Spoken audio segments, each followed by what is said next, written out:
Welcome to another edition of Northern Heat. My name is Bob Lennon, President of ThermalWood Canada, host for the show. And today, Shakeel Adam. Shakeel, how are you today? I'm all right. Thanks. So, Shakeel, some people have been seeing you around town, but you're not living here, but you do show up on a regular basis, and you've been instrumental in the new airline that came into Bathurst. So, let's talk first a little bit about who you are and what you do, and a little bit of your story, and then we'll talk a little bit more about the airlines. Okay. So I live in Germany now, so I keep getting described as the consultant from Germany, but I'm actually Canadian. So I grew up in Toronto. But I spend a lot of my time in smaller communities in Canada over the years. I've done a lot of work out in the Yukon, and I spent a lot of time over the last 4 or 5 summers in northern New Brunswick because I have friends that live out here. Okay. So I knew the region, and when I saw what was going on, so I was asked to see if I could help a year ago, and I thought, yeah, look, I've worked for airlines, I've worked for airports. I used to work for Canada, I used to work for Lufthansa in Germany. I've gone out and I've consulted to airlines from, the biggest in the world, Qantas, to the best in the world, like Air New Zealand, and really small airlines like Cayman Airways and Air North and regional community airlines. So the chance to come out here and again, work in Canada, help, like I say, my communities, was attractive. And, I'm always happy to come home, right? Yeah. So I was happy to have the opportunity to come out and work with people I like.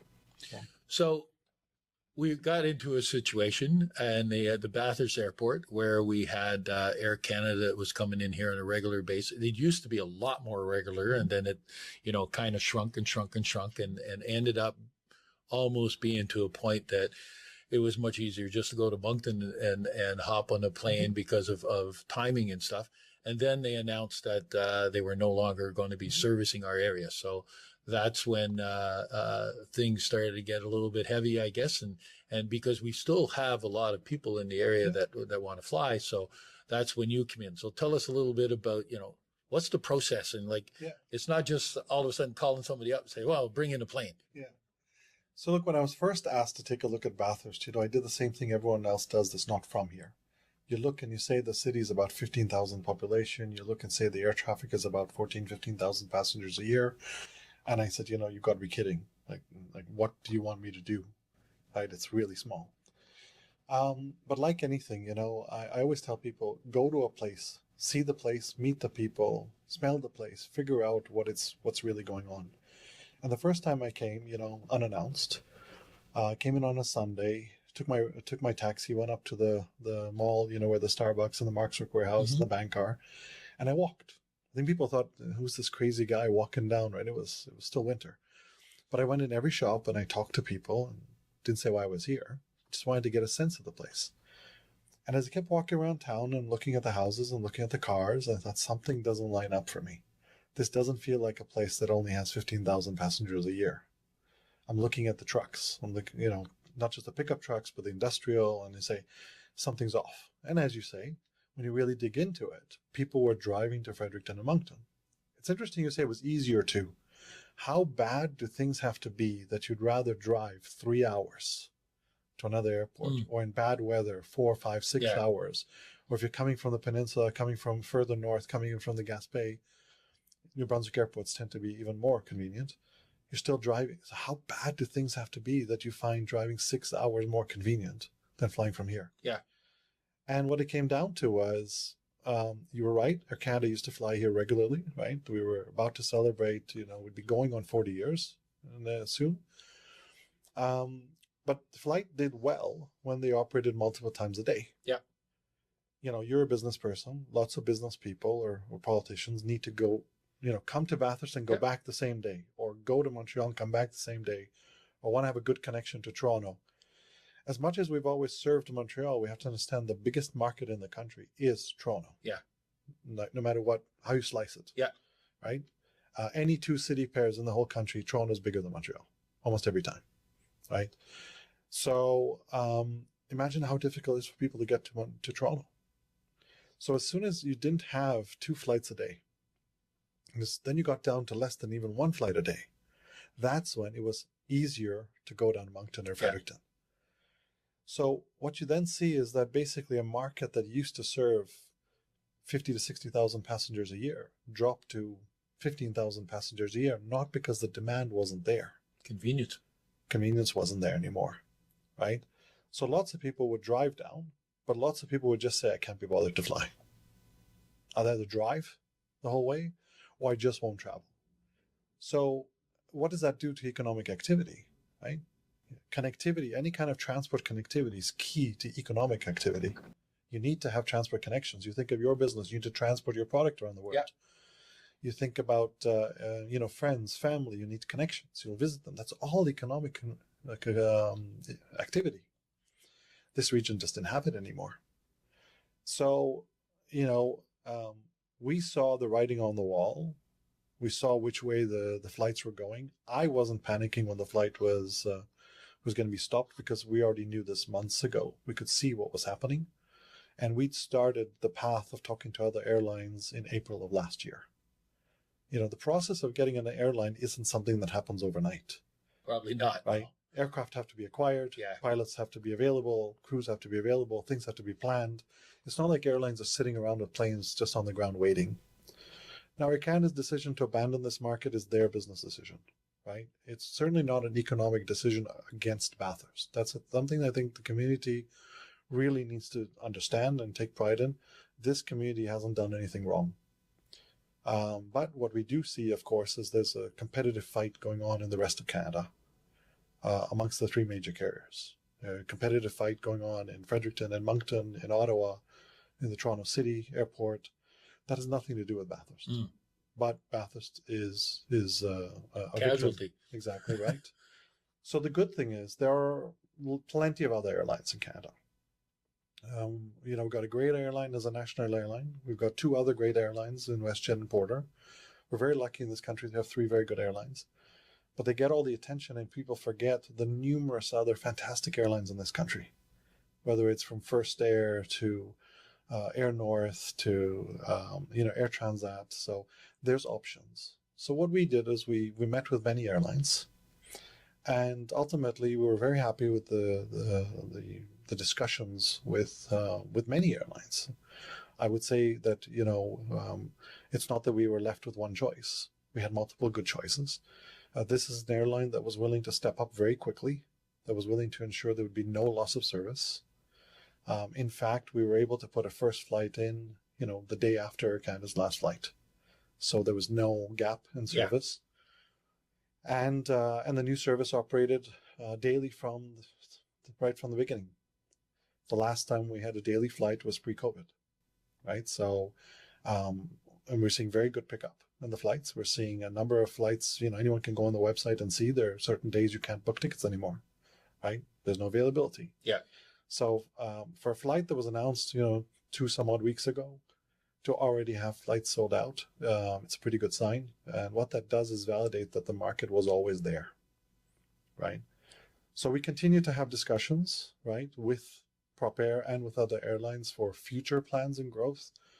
So that every airport should do, just like every airline is talking to every airport. But having said that, the priority is to make sure that this operation succeeds. Yeah. I'm a big fan of making sure you do what you said you're going to do first before you do the next thing. Yeah, and I remember I met you before Christmas, and one of the things that you mentioned is that the potential in this region, because we draw from all over the north. We draw from the peninsula, you draw from the northern part. We can draw from Gaspé, and so it's huge. And I think the potential's never been fully tapped in. So if you take the historical demand when we were at 3 or 4 flights a day with Air Canada, if we forecast that out, considering that the economic activity in this region has only grown since that time, there's, mines closed years ago. Yeah. There's no negative downside to the economy in this region since then. So everything's been positive, whether we talk about the investments in Port of Baldoon, we talk about other capital investments coming, we talk about manufacturing in this region, there's the stats are there. We don't have the time to discuss them all.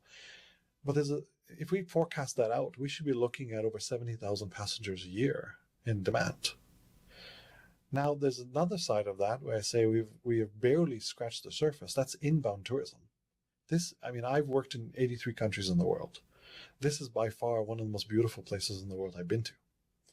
And I didn't even know it existed until, as I said, I used to spend time in northern New Brunswick, but never quite this far. And I've Yeah. now been all over the entire north, right? From here all the way up to Edmundston. This is a beautiful part of the country. And I think we have an opportunity there to tap into even more tourism inbound.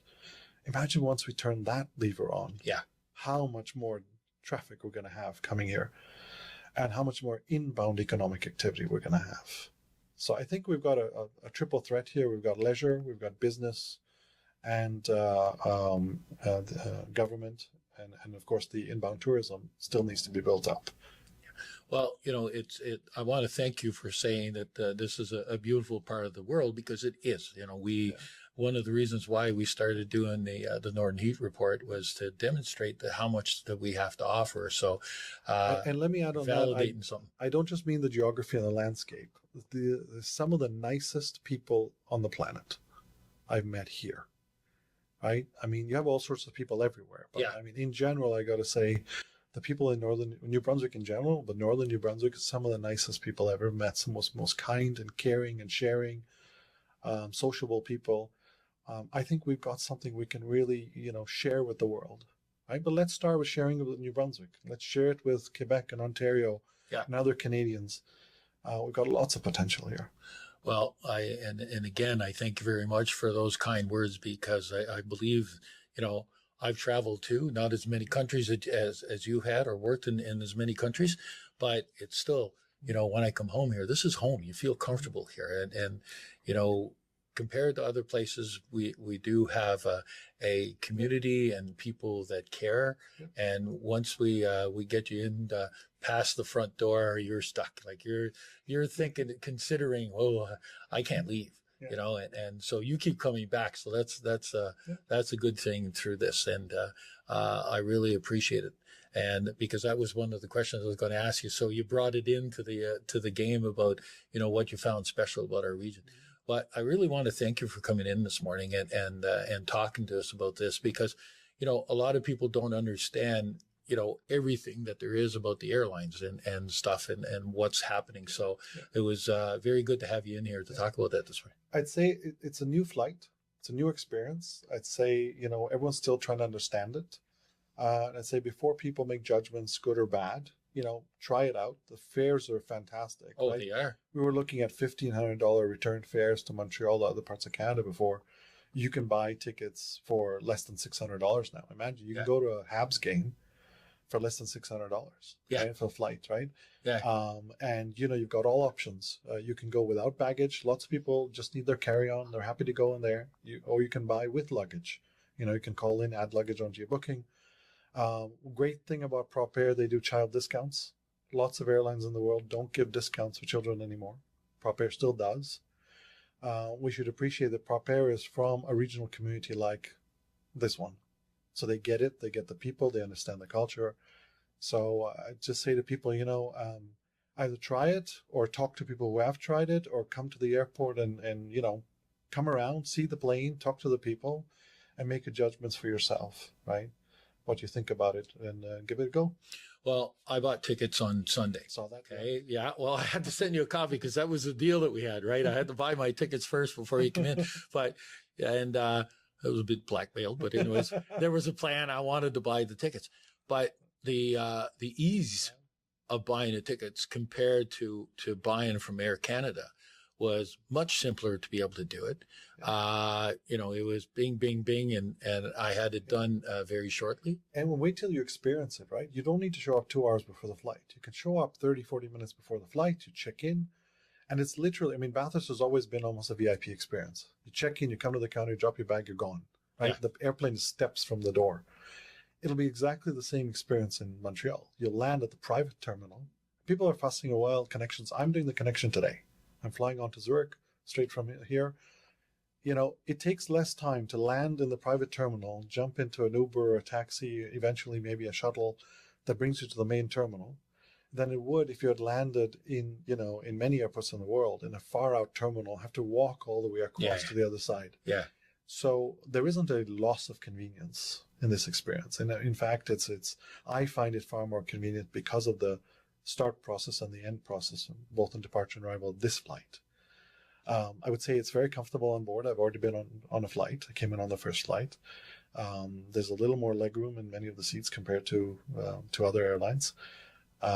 Good. I need that. Yeah, yes, you and I both, right? Need this. But the experience, the courtesy of the staff, the flexibility. We had a flight a couple of days ago, and everybody was there. And the flexibility of going to the private terminal. They said, "Well, everyone ready to go?" And they left 45 minutes early. Why not? Everyone is happier to get to their destination 45 minutes earlier. Yeah.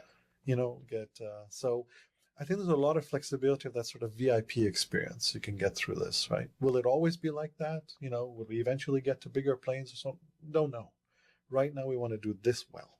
Yeah. And take it from there. Well, I appreciate all the work that you've done to be able to help us bring this back to our region.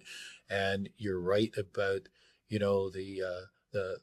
because years ago when I worked at Brunswick Mines, I traveled quite a bit, and I lived 10 minutes from the airport, so it was great to just go there. And then you got off the plane late at night, and there was always somebody you knew, I'll drive you home, that kind of stuff, or the cab was there picking you up. Well, that convenience disappeared. And now it's the way I look at it, it's back. Because I do remember many times getting to the airport, I'd see it fly over the house and get to the airport and jump on and go. And that had disappeared. Yeah. And you had to get to the Bathurst airport, an hour and a half ahead of time, which is a bit ridiculous. Yeah. But now we're back to where I personally am very pleased and happy. So I'm looking forward to it. And I appreciate all the work that you've done.